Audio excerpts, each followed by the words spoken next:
This is a special treat for me and our podcast because we are honored to have the second time the guest of Thomas More. This is the second time he's been on the show. I think the first time was pre-pandemic, right? 2019, when we were kind of a fledgling podcast, you know, and we really got to dig into your, at that time, up to that point, your oeuvre. I mean, we went into a lot of the books, The Soulmates and The Soul of Sex and Re-Enchantment of Everyday Life. I have first editions of both Care of the Soul and Re-Enchantment back there, but we're welcoming you back above all because you've just written a terrific book. And so this is a book lunch. So, and the book in question is this here, The Eloquence of Silence, which is, I mean, this is really quite a book. So since we're blessed to have you twice and have you back to discuss Eloquence of Silence, and is there anything that pops into your consciousness that you want to mention first before we? No, not really. I mean, there are things I could say about the subject, but you know, Sure. we can get into that. Yeah. Sure. Well, I'm glad I just read it, you know, and you know, I've actually reread it for this conversation. So I read it twice in a very short amount of time because it came out. When did it come out, this month or last month or May? I think it was May 23rd. Right.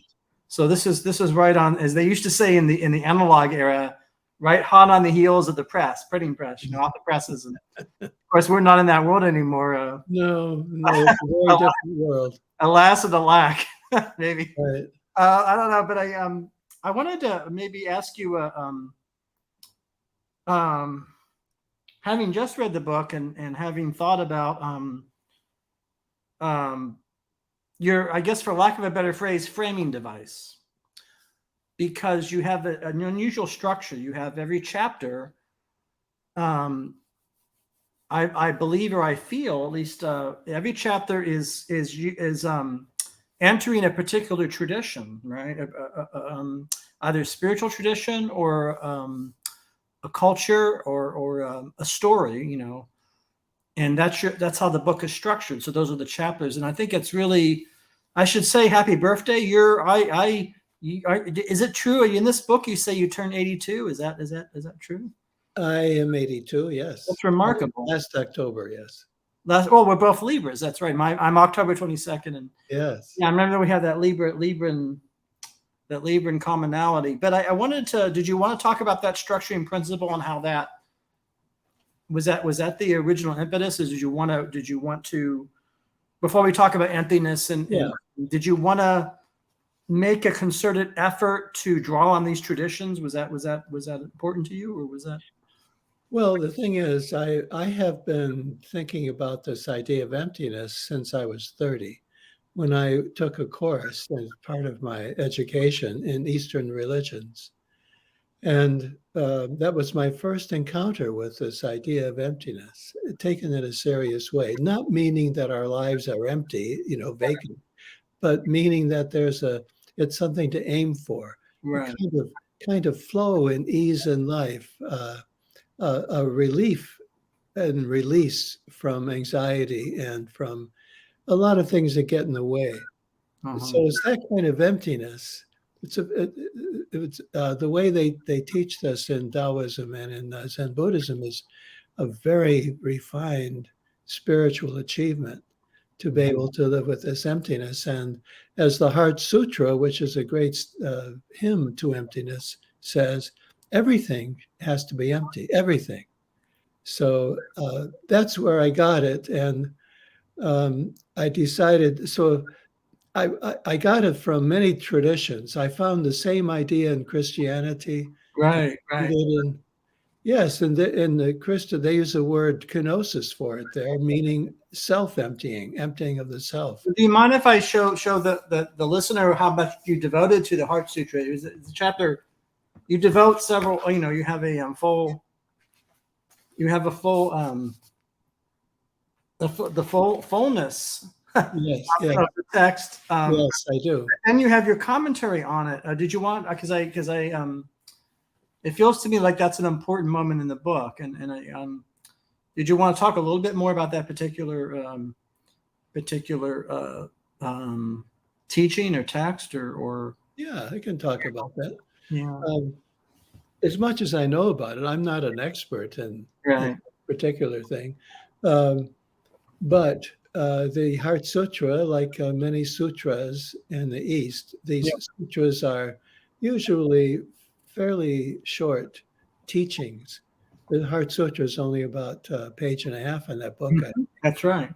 But it's got a lot in it, and it's you think of it as a chant. In fact, you can go to YouTube and you can watch the Dalai Lama chant the Heart Sutra. Right. Right. And people do present they work at the Heart Sutra every day in calligraphy. People around the world, just ordinary people, they're devoted to the Heart Sutra. But you have to understand that almost every other word in this sutra is empty. The word is empty. So they're trying to say that everything is empty. And the last word in it is gone. It's like, everything has been emptied, and that's the ideal. And I think that's absolutely right, that when you really get this concept down, you realize that you have to bring emptiness into every single thing you do and think. Do you, I mean, I'm wondering because I don't know, have you found that you've run across, if not resistance is maybe too strong a word, or people that look at emptiness pejoratively, that haven't been acquainted with what you're discussing, and or they, do you know what I'm saying? There's kind of or is that just kind of that kind of naive resistance is maybe? Well, that's a good question. I expected people to be confused by it. I expected people to think, well, I don't want my life to be empty. What are you talking about? Okay. I don't, but all I do is I just have to say one sentence. This is not emptiness as vacancy and your life is worthless. This is emptiness as a spiritual ideal of clearing out your life. That's all I have to say. Okay. And people get it immediately. I've had no resistance whatsoever so far. That's excellent. With that. But I was careful we had to be careful in a title because, a certain title, if we say something like The Empty Life, that would not be a very attractive way of presenting this book. Right. So we had to be careful with that, but people get it. They get the idea. Well, you know what brings to mind? Have you read Dennis Donahue's Eloquence? Did you know Dennis Donahue? I haven't. I didn't know him. I knew him through a friend, and I've read his work, and he's brilliant and such a rich imagination and cultured person. But I don't recall reading Eloquence. No, I should. I'll go. Yeah, because you've written a book with Eloquence in the. I know. Yeah, I thought that maybe you were. Maybe that he maybe inspired you, but I guess not. That's all right. No, he did not directly inspire me, but Ireland certainly did. I mean, that's I'm having. I should say you have an awareness of so many aspects of life, and I say that in a kind of a. I mean, your dad was a plumber, and so, and you actually lived in a monastery as a very young person. And you're and JamesHillman, and it's a beautiful. I should say that there's one of the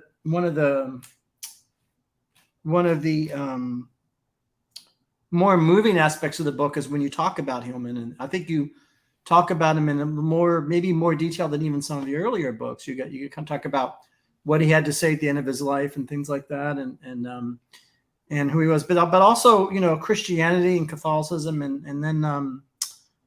In this book, you have stories of rabbis, and you have I guess what I'm wondering is that's essentially you've had a lot of experiences, and what do you if somebody says to you, well, Thomas More, Mr. Moore, what would you say to somebody who's a real what we would call a dogmatic literalist? Right, who thinks that Jesus is what I don't know, Franklin Graham says Jesus is, or something, or a mega church on television, or thinks that Judaism, the essence of Judaism is what Israel's doing today as a state, you know, et cetera, et cetera. These kind of very, I mean, we're living in a time, of course, of very, I don't know if degraded is the word, but very compromised forms of these traditions, you know. Oh, yes. And I'm wondering, surely, I mean, in these traditions, there are differences, of course, right? But there's also these commonalities. And I'm wondering if you have any thoughts about these commonalities, because you mentioned in Christianity, there's emptiness. And a lot of people, for example, what comes to your mind when you think about these commonalities and all these different traditions and all these different... It's a hotly debated topic, as they say. Yeah. I would, and my own impression is that there are many things where the traditions overlap in kind of a general concept. When you get down to the particulars, they tend to diverge quite a bit. Yeah. But so it's not, you have to be careful when you don't just make easy connections between emptiness and Christianity and emptiness and Buddhism. Uh-huh. On the other hand, I think it's perfectly legitimate to see those connections and understand that the spiritual traditions have presented us with a wealth of ideas and language and art to guide us. And I see no problem for certainly in my whole life, I have taken from, I have borrowed from all the traditions. And I find that very, very enriching. I understand the issue of people, you know, watching out for putting down a tradition, comparing it to your own and things like that. Those are issues, but that's not something I would do. The other thing is that I thought you were heading toward people how would I talk to people who are dogmatic and literalist? I don't usually do that because my feeling is that I always think about my parents who were quite literal and fundamentalist in a way in their Catholicism. Okay. But I found their life very rich. And of course, I live that life myself, and I don't disown it. Right. Of course. And I certainly feel that people are in different places in their spiritual lives, and and people can be there. I hope that we don't have to argue over it because there's no way to argue it. It's there's no solution to that approach. So what I do is I offer my own interpretations. I have translated the Gospels. You have Greek. I should for the audience or listeners who's not aware, you're one of the major cats for that. You're one of the major translators of the Gospels. People often forget that when they talk. I think sometimes when they mention you, that's one. Yes, I spent a lot of work on that. Writings in the sand. Yeah. Yes, and also each gospel is translated in 4 different volumes. And I did write writings in the sand about Christianity and about Jesus, in a very positive way. Right. But with my own ideas about how to read those things and how to make sense of them, which is not the way the churches would do it. So I don't expect to be invited by churches to talk about that work, but nevertheless, I think it should be done because I think that the Gospels and these writings, like putting the Heart Sutra out there, that they are worth reading for everybody. People would be so well nourished by those sources, but the trouble is they're not usually translated very well. The English is not very good. I don't know why.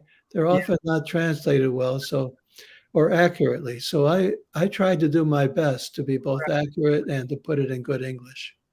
Well, that's most important. I'm just wondering, do you have any ideas about why the bad translation over generations, or what is there different causes or is it just?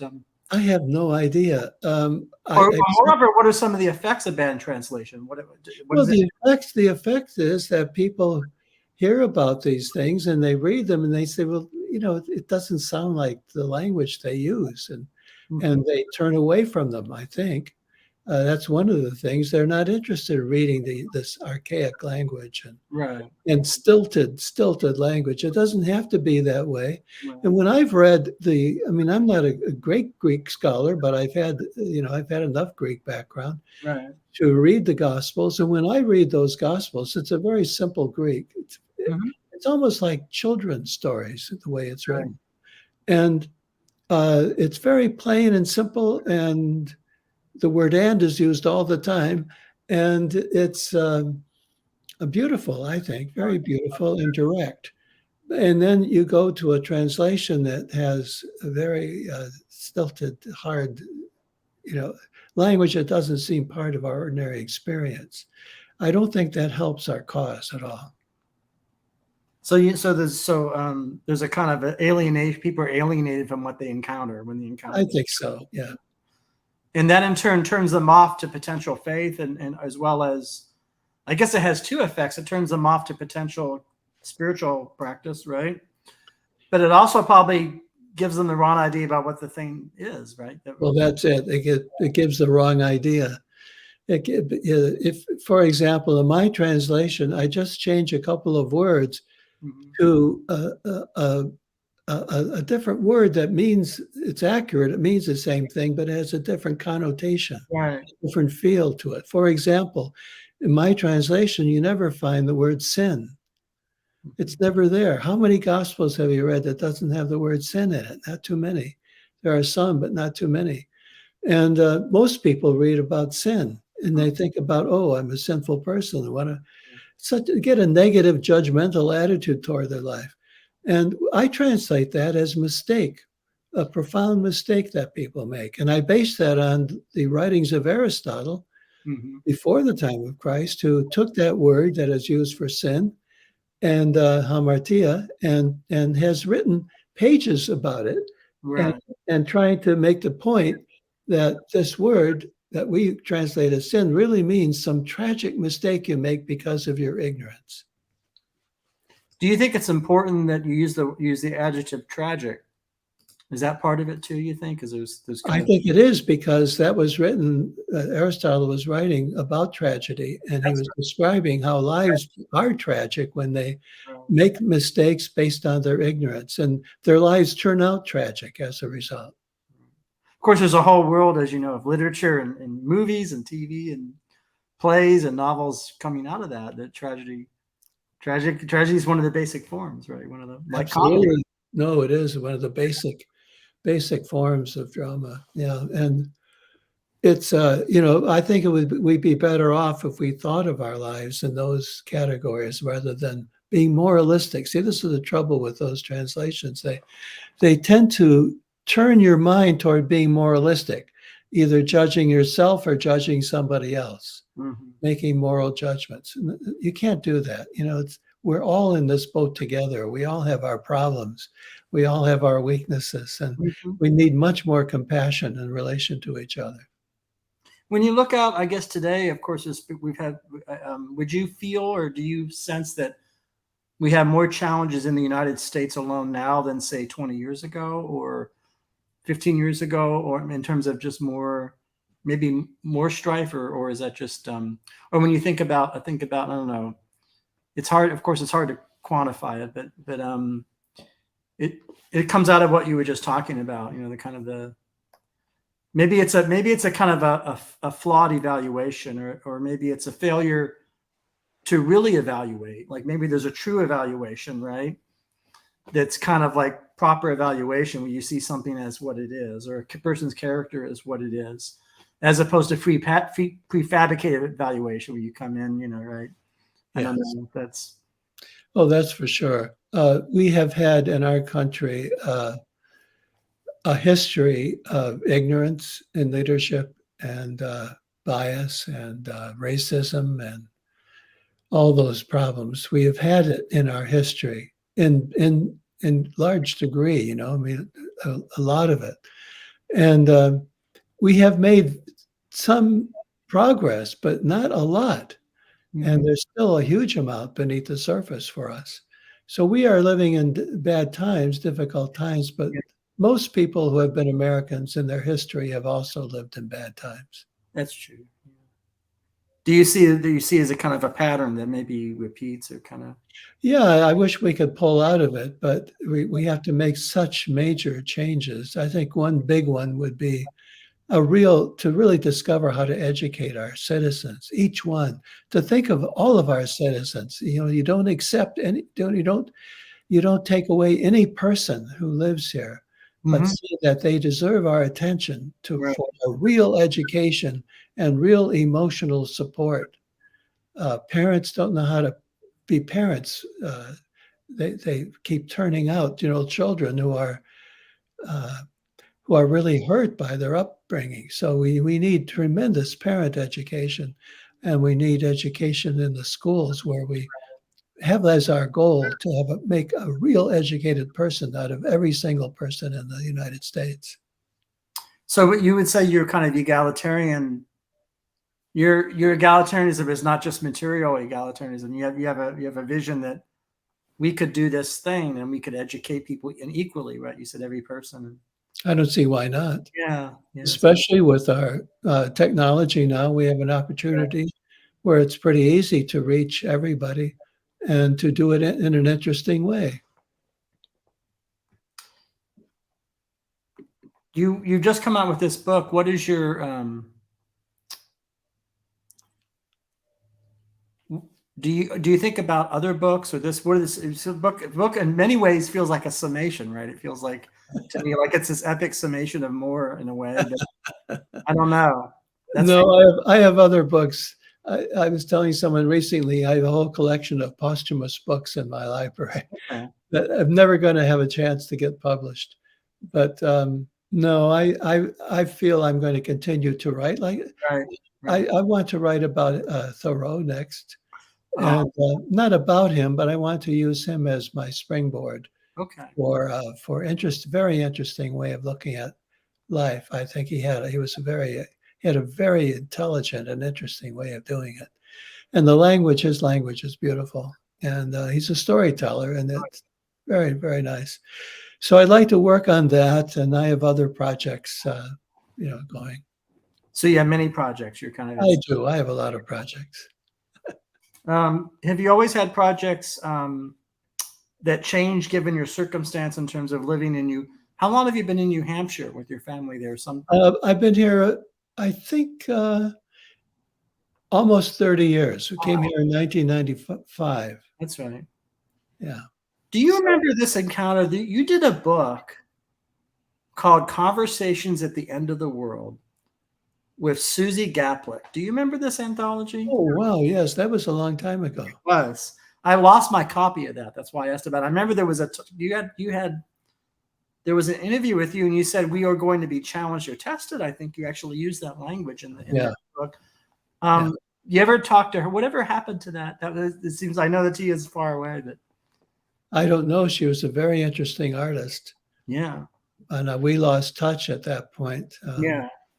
But I thought that what she was doing was really important and very well conceived. To be able to be an artist and to reflect as an artist on what's happening in society, I think that's very, very, very good. I feel like that's more a book for now than when it was written. Maybe it's interesting. Yeah, I would say so. Yeah, I hadn't thought of that, but yes, this is a good time. At least we feel the emotion of it now. We do. I think, like I was saying before, I don't think that we are in much more difficult straits than we have been in the past. Some things have been really, really disastrous in the past. Although we also had leaders that stood out. Today, our leaders, we have some wonderful leaders, but we don't have enough, apparently. Well, maybe what's different now is that we have good leaders that stand out, but maybe the terrible ones are so terrible. Yeah. And then maybe even worse, the terrible ones have power and influence. Whereas maybe in earlier times we had less influence, or been, it does seem that the world itself and its politics is moving toward authoritarianism. I think we didn't do that for a long while. The push was maybe away from the fascism of the Second World War. Sure. But it seems to have turned a bit. Yeah. And certainly the 60s and 70s, the late 60s and 70s were in an entirely different direction. But everything's turning this way. And some people see that as a pendulum swinging, and others are just disturbed by it, totally disturbed. I think we need a bit of a distance. We need to really be involved, and we need to feel, certainly, the threats that we have. Nuclear threat is unbelievable and unimaginable. So we have to feel that and act out of our concern and anxiety and our fear. But at the same time, we have to, as individuals especially, have to have the eternal view, which is to try to look at things and say, well, whatever develops here, I want to stay in touch with my unchanging optimism and my belief in the beauty of creation. Unchanging optimism and belief in the beauty of creation. That kind of language makes me feel good. I'm glad to hear that today. You know, that's kind of that. Actually, just that one phrase is, you know, it's that's almost worth having you on just to hear that. I wasn't anticipating that, but that's. Do you want to say more about that, or just kind of? I just kind of think that that's something there, right? Well, what I want to do, what I want to say here is I don't want to get away from our being involved with what's happening in our world.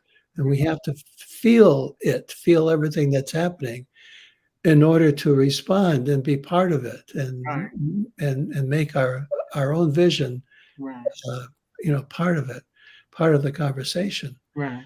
On the other hand, I think one of the people I've studied in my work is Marsilio Ficino from the 15th century. Right. And he says that the soul exists partly in time and partly in eternity. And that's really what I'm trying to get at, is that we have to be in time in part, but we also have to keep our eternal view of things. Outside of time. What's that? Would you say outside of time? Or outside of sort of outside of time, yes. Yeah. That is that allows us to, maybe that's the major source of our optimism, of mine, certainly. I try to have a big vision. And I promote the idea of mysticism. I think that we should all be mystics. Yeah. And well, do you mind me bringing up an older book? This is what I liked about this. I know it's right. That Religion of One's Own. Yes. That's part of that project, wouldn't you say? It is, absolutely. Yes, in that book, I tried to offer an alternative to the fact that institutional and traditional religion is experiencing an entropy, some kind of erosion. And I think it's probably right and necessary that it does. It deserves it in a certain sense. And therefore, but we need an alternative because we don't want to slip into secularism. Right. Secularism would be our death, I think. We need some. I agree with you. I mean, I feel like that secular push, the dogmatic atheism. I think the last time we spoke was 2019. I think that those forces have grown stronger, believe it or not.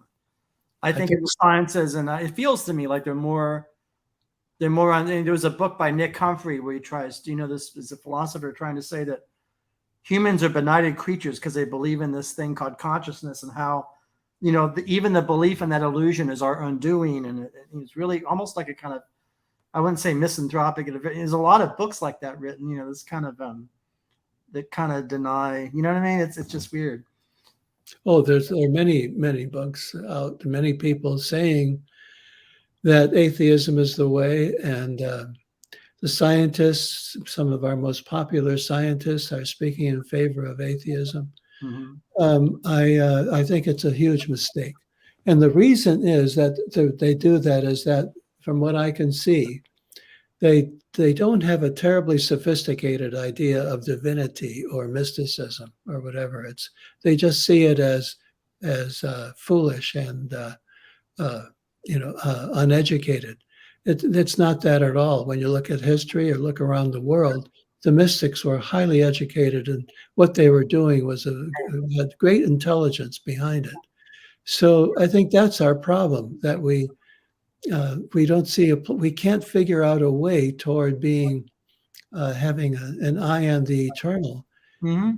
It doesn't seem like part of our society, and the scientists don't like it because they can't fit it into the system.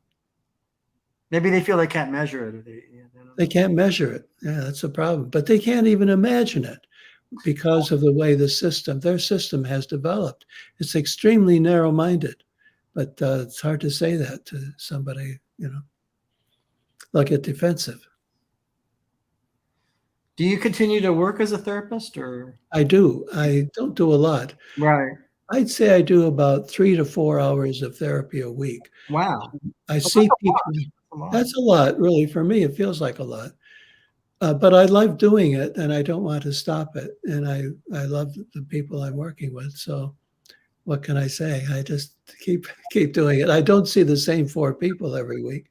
Right. So I spread it out over 2 and 3 weeks, basically. And I love it. I love doing that work. Are there themes that you feel are more common now in your clients or people you see? More common than, say, 10 years ago, 11 years ago? Are there new themes, or is a lot of it the same old, sort of the old what's the expression like the old? The thing is, I don't do counseling. I don't counsel people in their living, in their ordinary lives. Okay. I don't help them with their marriages. Right, of course. Things like that. What I do is look at the eternal, look at their dream life. Right. And that's what we really focus on, the dream life, which is a way of getting to their mythology, the deepest stories and narratives that they're living, or that are living through them. So it's not really about what the current theme is. Those are eternal. It's always the same group of themes. Right. So it's the same old, right? Like I don't know, puberty or adolescence and fear, right? Courage, I guess, and just kind of yeah. I don't think developmentally. So, I don't think about age and right and phases and all that kind of thing. I don't, not in the usual sense anyway. I do think life does have its phases and passages, but I don't think you can make them universal. I think you have to see that each person has their own stages. And I really don't, even though I love Jung's work so much, I don't care much for this idea of dividing life into 2 parts, he's first half of life and second half. That's not what I see. That's not in your life, right? Where you say is your own life attested that's off, right? No, there's no, if there are any hinges, there are many of them. They're different sizes, and they come up at odd moments. It's really great to hear someone who takes so much from Jung, but say this part of Jung, I don't know. You've always been very independent minded. Yes, I don't want to. I'm not a Jungian. Right, you much like Hillman, maybe too, in a way. Yeah. And I'm not a Hillmanian. Not a Hillmanian either, right? Well, here's the thing: that if you were to come into your mind right now, somebody would say to you, "What are 2 or 3 things about Henry David Thoreau that you're really focused on now that is significant about Thoreau that people have overlooked, or maybe people, or something about him, insight or some kind of thing he's pointing us towards that maybe it has been lost, perhaps?" I don't know. It's kind of it just comes to my mind, that question. Well, I read a passage early this morning. By early, I mean I woke up in the middle of the night and read a passage from him. And he was writing in Walden. He's writing about the music of nature. Now, I'm a musician. That really appeals to me. Yeah. And I've studied the music of, what they call musica mundana. That was an old idea that nature is musical. But he was saying that he walked up into the forest and he watched a hawk circling in the sky. And as the hawk was coming down, he could hear a very faint sound, like a music related to that hawk. I thought, wow, what a way to see the world, to see it musically. Now, there's a very rich idea to take from Thoreau that I think is not part of the lore about him, and how specific it is and how graphic and beautifully described. Yeah. The other thing, can I say one more thing? You can The say other, whatever you want. I mean, that you're. I was, as I say, in the middle of the night, I was reading his chapter called Beans. And it's so interesting because he thinks that beans, he doesn't want to plant beans anymore. He did plant beans. He doesn't want to anymore because he says it brings out the worst in humanity when you work with beans. You need to work with some other kind of vegetable if you're going to really promote humanity and humane values. The worst. Does he specify what that worst is, or he just says Oh, it? he does. He specifies Yeah. what that is. It's uh, partly the demands of time, the kind of demands it makes, especially the hoeing. He goes on and on about hoeing the beans, Right. and but he also compares beans to people. Oh, And he'll be right in the middle of describing hoeing these beans, and he says it's just like trying to gather people together in the right way. He yeah. said it's so hard to do, and they're just like people are like beans. Huh. I mean, that's a. I haven't thought about either of those things. But you're in the middle. Was this 5 in the morning, 4 or somewhere in that? Probably 4. 4, yeah, 4 in the morning. That happens sometimes that we wake up at 4 in the morning. It does, yeah. I find that if I get up and read for 15 minutes, I can go back to sleep, which is what I did today. It was fine. That's perfect. May I ask you a question? I thought you were. Go right Yeah. ahead. Well, I was going to ask you a question. I'm gonna. Do you mind if I sit at the piano and play a composition for you? I would love that.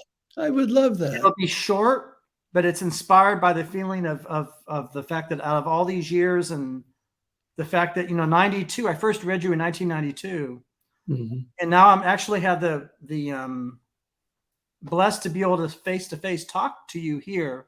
To me, is remarkable. I just think it's simply remarkable, and I just want to play a little music, tiny. Love to. I've heard some of your music Oh, before. Is that correct? I don't know. It's I going to thought be. I did, but please play for me, please. It's gonna be,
Oh, I enjoyed that.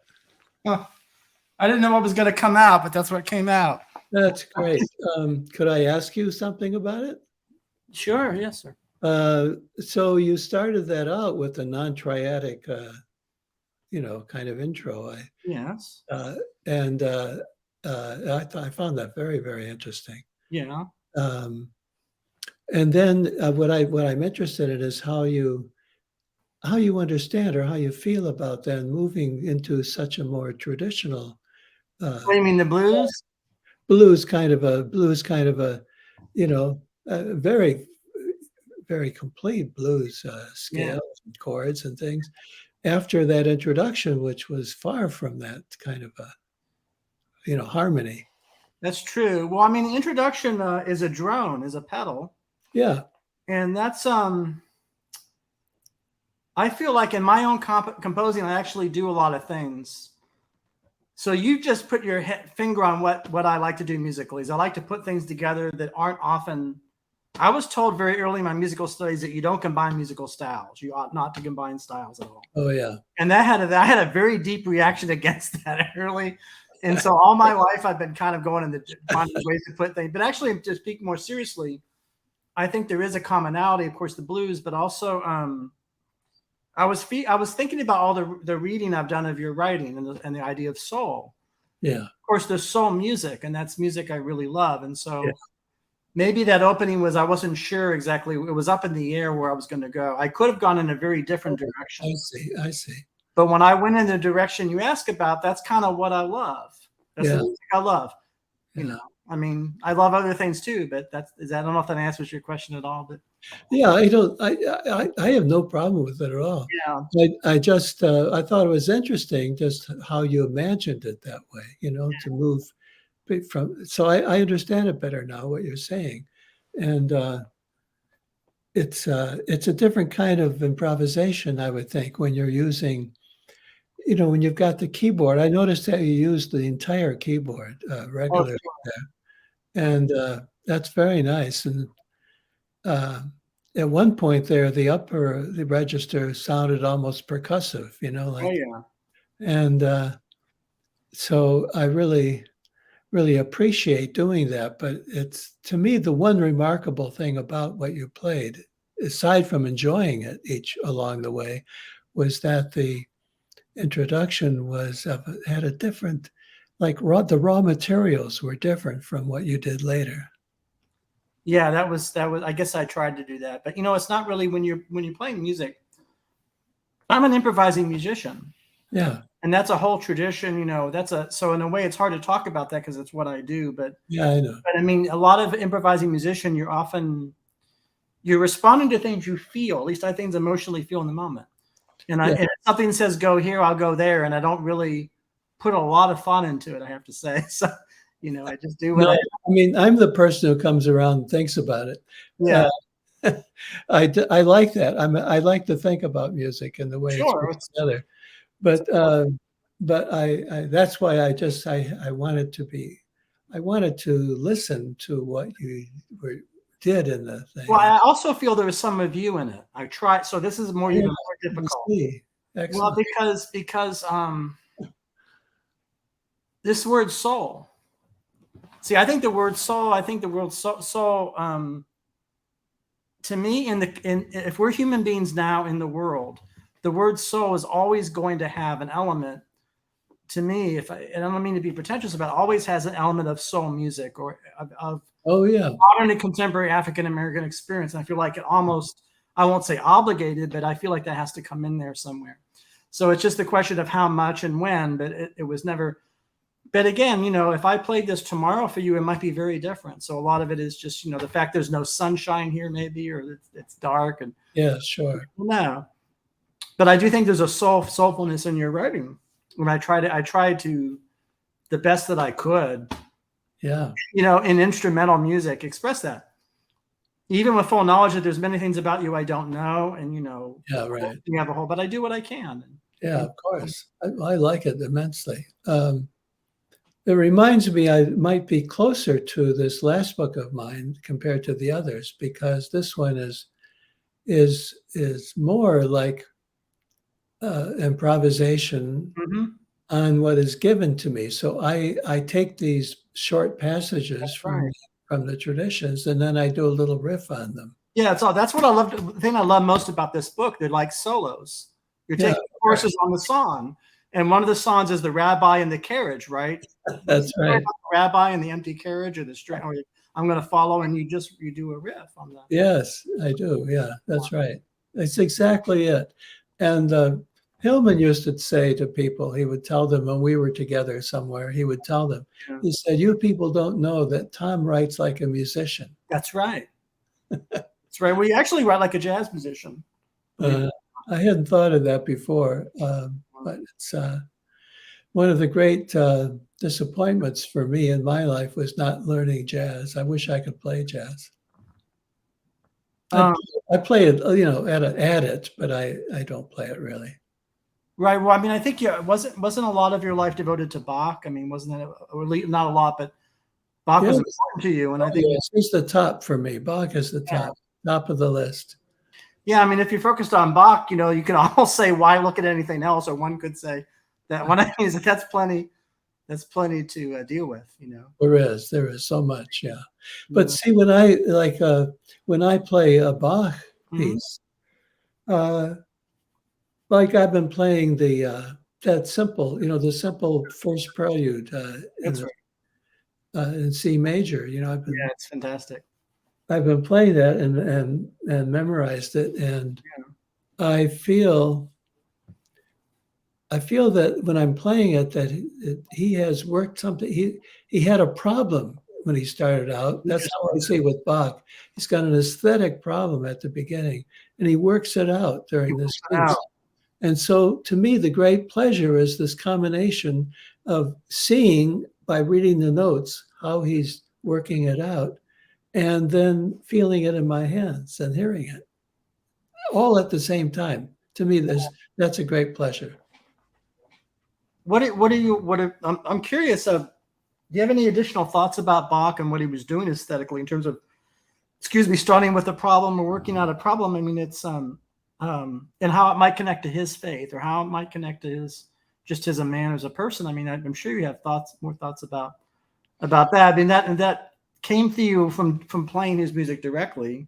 Yes. But it also, I'm sure you did some study, like maybe the Schweitzer book. I don't know, but I don't really know. Yes, of course, yeah. I also had a teacher, a composition teacher, who was a total genius in so many ways. And he also helped me, understand Bach more. I think, though, I do think of him. This is one of the, I don't want to get too much into this, but I want you to. But when I was studying for a master's program, or PhD program in musicology, wow, I was exploring the symbolism in Bach and in Stravinsky. And Stravinsky, not together, but each one. Sure. And I've loved both composers. Oh yeah, they're my favorites. Admire them tremendously. Yeah. And I felt that there was a lot of mysticism in Bach. Absolutely. And a lot of hidden things that were hidden in his number symbolism and things like that. The same with Stravinsky. I felt he was very conscious of number symbolism.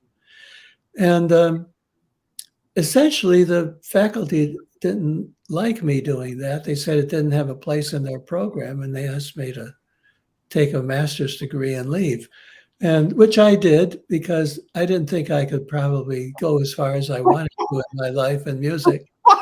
So, I mean, hearing you say this today is remarkable. I mean, I don't even. So, what planet were they on, or what? I don't know, but maybe 10 years later, they got in touch with me saying they were developing a program in mysticism and Bach. Would I finally talk to them?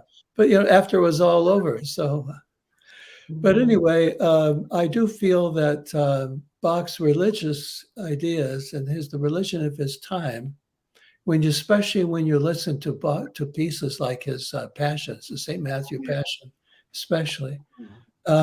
Or the Mass, the B minor. Or the Mass in B minor, and so much, the cantatas, everything. When you look at that closely, there's so much going on in it that is so intricate, and will be like the Goldberg variation, seeing all these canons, and fugues at all different levels playing at the same time. I mean, you'd have to have a particular kind. I don't think his was a mathematical or mechanical mind. I think he was interested in the layers of experience, the layers of life. So I think. If you hold that thought, if you don't mind to interject something, hold that thought. So for me, when people talk about Bach's mathematical genius or his cognitive skill, I think what people are talking about is the same as his own faith or his own. So I don't think I think it's actually it's together. It's all one for him, and I think because he's operating. And the way you put it is his mind is on such an elevated level, if I could put it that way, that it's all the same thing. What do you think about that? Yeah, I think so. I think that's right. Yeah. That once you get into that kind of layering, he does so much with layers. Yep. And he does so much with the economy of music, in the sense that he'll, like the first two-part invention is all based on three notes. I think there are only two notes in the whole composition that are not really a version of the first three notes of that piece. And he inverts them and he extends them and he does and moves them to different keys and all of that. But essentially, it's the same three notes. And what is that when a person does that? It's like a painter painting something where you have a very, very simple but rich shape, and you make your whole painting based on that thing. Yeah. It gives integrity to his music. Yeah. I mean, there's so many things about Bach's music that you can say. One of them is integrity. Yeah. More above and beyond. I mean, it's oh yes, integrity, absolutely. No cheating, and no emotional cheating either. Nothing thrown in to make the listener feel better. Interesting. So do you feel that that's kind of, I wish you had written a book on Bach. Now that I talking to you, I kind of wish you read the book. A Bach book as much as a Thoreau book. I don't know. That would be very nice, but I don't think I'm quite up to it. Okay.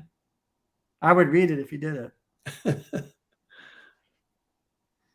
Is there anything else you want to say in this episode that we could conclude, or do you want to? I would just like to go back to this book, if you don't mind. Not at all. To talk about this book about emptiness. If I could maybe make a summary statement about it so people might understand it and appreciate it. Not only that, but read from it if you wanted to. I mean, that if you wanted to, certainly. Well, here's the thing. Let me, in a nutshell.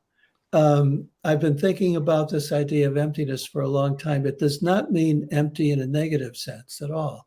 It's very positive. It's about having freedom in life and getting rid of obstacles and dealing with anxiety and all that kind of thing. So the ideal would be to have everything you do empty to some extent. Now, I feel that our conversation has a lot of emptiness in it. I mean, we're not sticking to any plan or any kind of outline or requirements. It sounds to me like we're not out to satisfy anyone's requirements here. And that makes for a kind of, I think, very rich and interesting conversation. I don't think I've had such a flowing conversation ever in discussions about a book.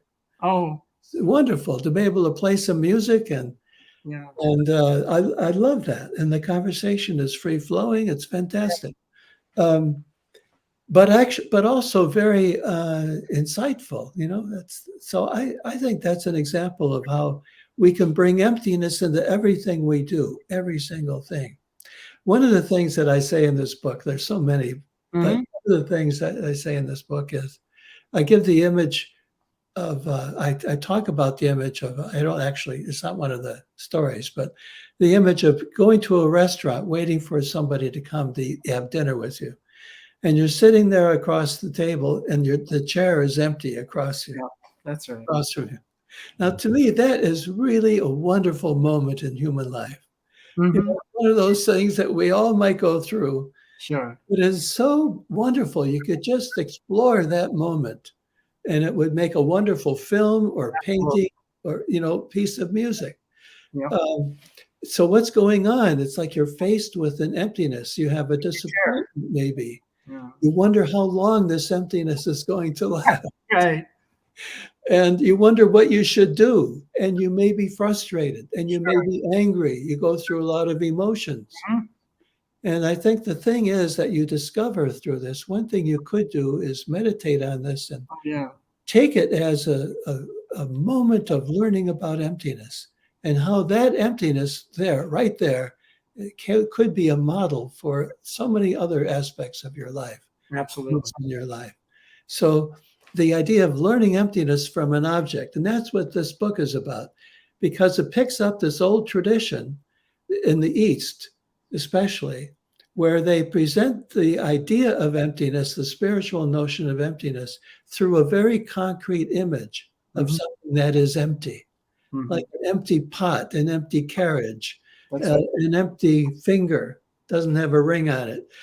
There's so many things that are empty objects, simple objects that are simply empty, but in them contains this whole, I don't know what even to call it. It's a whole approach to life that is like this, comes out of this empty pot. And that's what this book is, trying to open up into how our lives could be so much more alive and free, liberated, if we could bring some emptiness into everything we do. Well, it's a whole universe, is what I would say. It's a universe. It really is. Well, I'm thinking about the carriage, of course, and the rabbi in the carriage. I don't know why, or the pick one of the stories out of the just a random in your out of your. I like so much. Let's mention the carriage that you brought it up just quickly. Yeah. So this is a story, a Jewish story, about a rabbi in a carriage. It must have been like 1900s.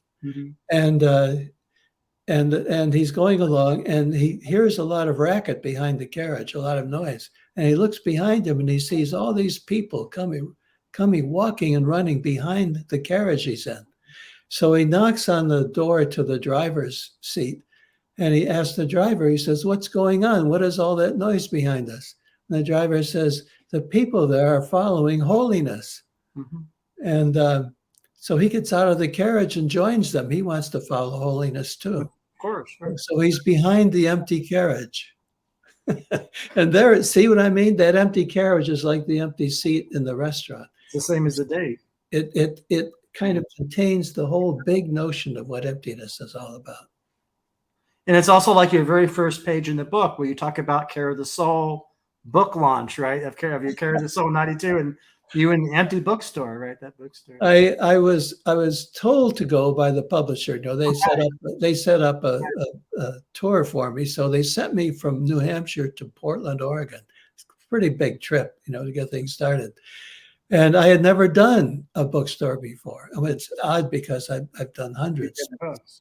But so I went to the bookstore, and it turned out to be not really a bookstore, but a gift shop, with Oh, a little, with a little bookshelf somewhere with some yeah. books in it. And so there was one man there. There were no customers in the shop, and Yeah. it was and they usually start about 7 at night. So I was there about 7 o'clock, and he and I sat there for a while, and nobody came. Hmm. And I wasn't too surprised because I didn't think that I would Yeah. have many readers for my books. So I Huh. wasn't too surprised.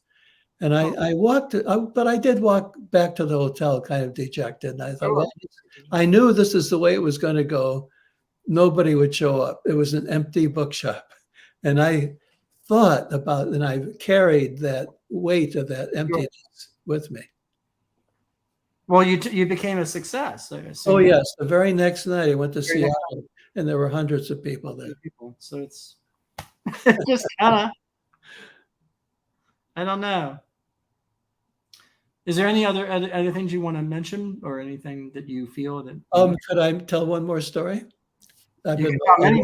Yeah. alluding to this one about the ring. I'd like to mention. Yeah, That's one of my favorites. that's right. So Nasruddin, it's a Nasruddin Sufi story.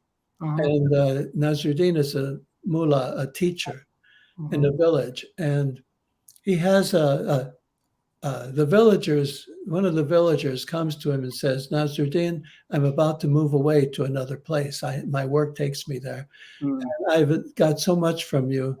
Yeah. And I was thinking, I see this ring on your finger.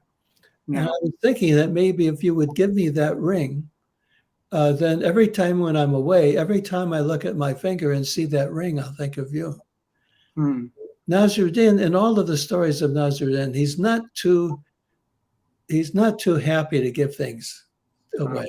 That's Okay. not his thing. He's a spiritual teacher, but there are limits. Mm. So he says, I have a better idea. He says, why don't I keep my ring?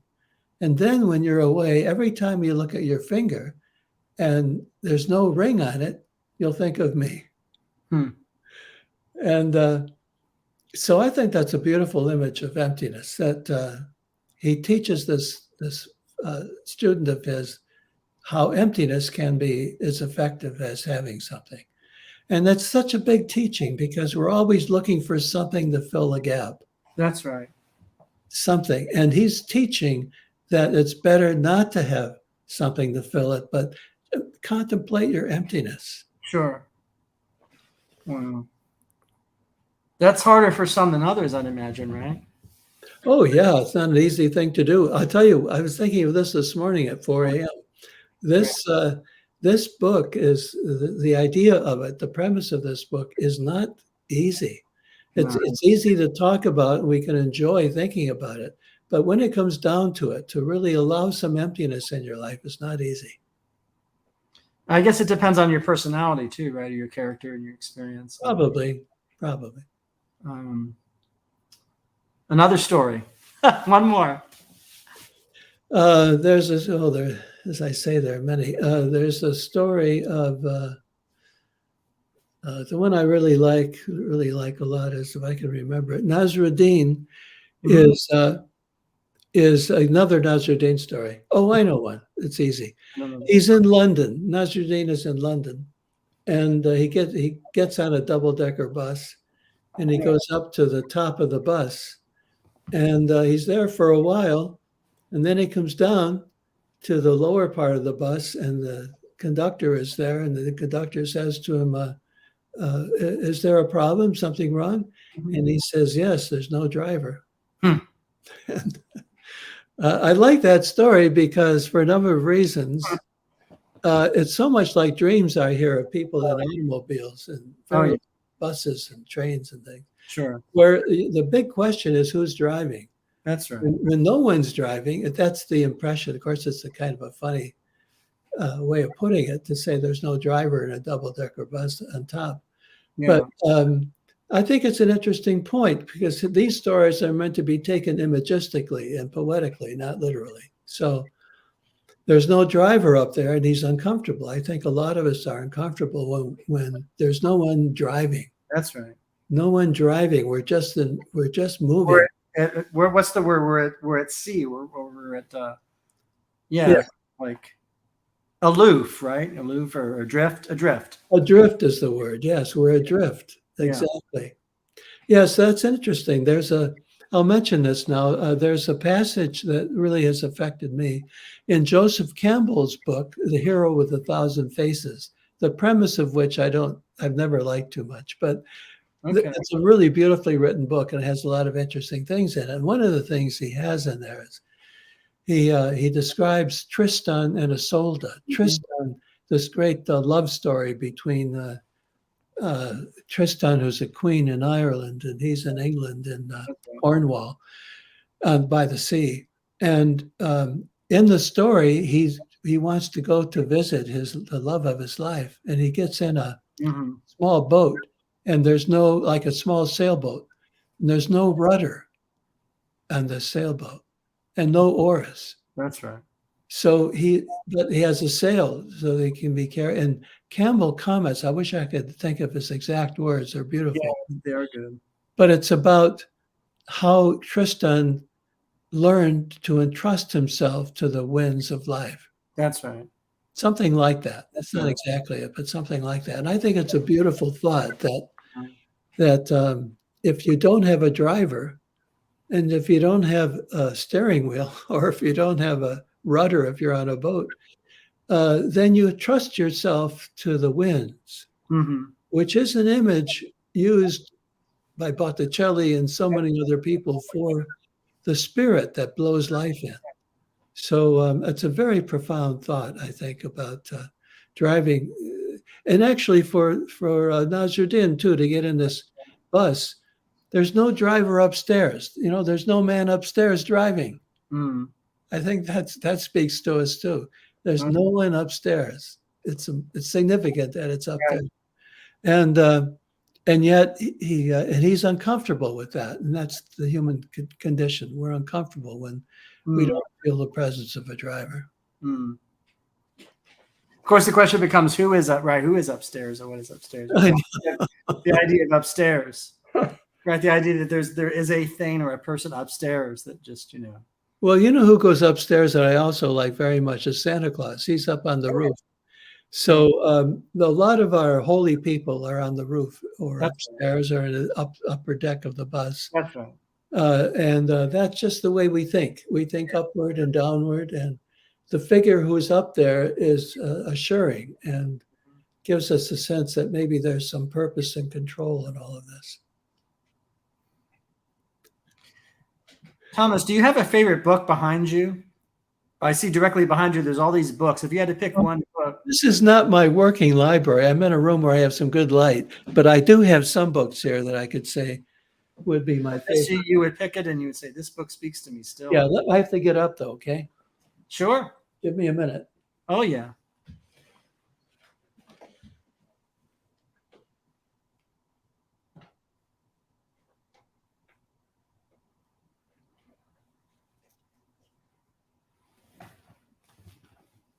Thomas is picking up a book. Here's a book that I like. There's so many there that I could talk to you about, but this is the one that stood out today. This is called Crooked Cucumber. Cucumber. You know what? You know what, Thomas? What? That is the one book I've been meaning to read all year. So I have not read that yet. This is written by David Chadwick, who's a friend of mine, and he is what's the word? He is really a Zen Buddhist in my idea of what a Zen Buddhist is. He's humorous, he's funny, he's irreverent, and but he's dedicated his life to this, his whole life to this. And he understands it very well. He understands emptiness. He actually has endorsed the book, my book, this particular book. And I wrote to him and I said, would you endorse this book? And we sent him a copy. Yeah. And he said, oh, yeah, I'll do that because it's short. Well, here it is. Yeah, here's him right here. Right. Crooked. But it's funny. I love Shunryu Suzuki Roshi so much, and then I have not read his biography. David does a great job. He does a great job of writing this book. It's full of wonderful anecdotes and stories of Yeah. and teachings of, and of course, David's been involved in a project of promoting his teachings. Okay. So I think it's really, really wonderful. This is the Life and Zen teaching of Shunryu Suzuki. Yeah. So that's what I saw up there. Look at cucumber. Yeah. When's the last time you spoke with him? Probably 3 months ago. Do you think I should have him on this show? I would love Oh, to. yes, absolutely. Yes, absolutely. He'd be, you have to understand that he's not conventional. That's fine. You know, I'm kind of conventional the way I speak. Well, But all right. I mean, I try to have an edge and go in my own direction. Sure. But David is really, Uh-huh.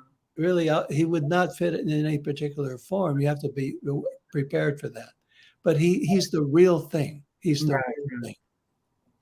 I mean, that's the real thing, is it, right? So that's it. That's my book. That's it. So I would have him on, but I just want to warn you that he would not be. What do you want him about? Is he unconventional in his speech or his manner? Or, I mean, I think that these things are everything, totally unconventional. I wrote to him and said, "Would you write this, endorse this book for me?" And he said he would because it's short. But then he wrote when I finally got his endorsement, it was a long letter. of course. He said, "You know, I can't write a few words, so maybe you can find something in this that will work." So he wrote a long essay on your book, basically, is what he did. I don't know, just a wandering. It was a wandering letter on everything he was interested in. But that's fantastic, right? I mean, I love it. You know, to me, that's being alive. That's being alive and not being stuck in some form. And it's the best kind of emptiness because you're not limited by expectation. Well, you and I were both awake at 4 this morning, and you were reading Thoreau. Yeah. Well, I was reading something related. I was kind of, believe it or not, trying to find material at 4 a.m. on Suzuki Roshi. I was looking for at 4 a.m. And so I'm thinking, you know, I didn't find, but I only had the Zen Mind, Beginner's Mind, and there's one other book I have. Do you know the other book, the Shambhala Press put out? Yeah, they've done quite a few now. Living Zen, I think. What's it called? I think it's called Living Zen, but I don't know. Well, it could be. I don't know. But there are several books, many of them due to David Chadwick. That's right. Yeah. And I'm thinking, well, he's one of the teachers of the 20th century, right? He's one of the people, right? I think so, because he's as important as any. Yeah. You mean Suzuki? Suzuki, yeah. Yeah. Oh, yes. He's very, very important, I think. I have a small shelf in another room in my house where I have just very, very important books to me, maybe a dozen books. Yeah. And his Zen Mind, Beginner's Mind is there. You know, when I first read that, I was 13 when I first read Oh, my Lord. The age of 13. That's amazing. That is amazing. That's a good age to read him, though, maybe. I don't know. I think any age would be good for Suzuki. Yeah. Sure. Very good. He writes simply but profoundly at the same time. Mm-hmm. I mean, these are actually not his writings, as I understand it. They are his talks. That's right. They're talks. And they were written, they were collected together in these books. I have a few more in another downstairs in another room that recently came from, I don't know if it may be a Shambhala. I'm not sure. Yeah, I think that was the press at the time. Yeah. At the time, of course, things change so much, and things change a lot. Yeah. I know for many years you were Harper, and oh, I've moved a lot. You moved a lot, but there was that period. It was yeah, I was at HarperCollins for 10 years. I love that. I love being there. Okay. I had a wonderful editor there, Hugh Van Dusen. Right. A wonderful editor, and also the head of the company, Bill Schenker, became a good friend of mine, and I really missed it. But you know, you move around a little bit. The whole publishing world, people move around for advantage, usually for some advantage. Right. Of course, now where everything's computers now, right, and digital, and it seems like it's a different world, totally. Different world. Totally. Everything I learned in all that travel is useless right now. Well, Well, I want to thank you for being on our podcast, Thomas More, and I want everybody to get Eloquence of Silence. Thank you. And I want to thank you for being on this show, this episode. It's one of my all-time favorite episodes that I've done, and it's great to see you face to face. It's so yeah. Mitch, I just really, I can't tell you how much I enjoy this. This is the way to do an interview, or whatever you call it. Not an interview, it's whatever you do. That's right. Whatever this is the way to do it. And I loved it. I loved it. Absolutely. Thank you. And if you have I hope you have a great weekend, and people respond to this book. Thank you. And I hope that we talk again. Absolutely. Sooner than the last time. Okay. Okay. Bye. Bye for now. All right.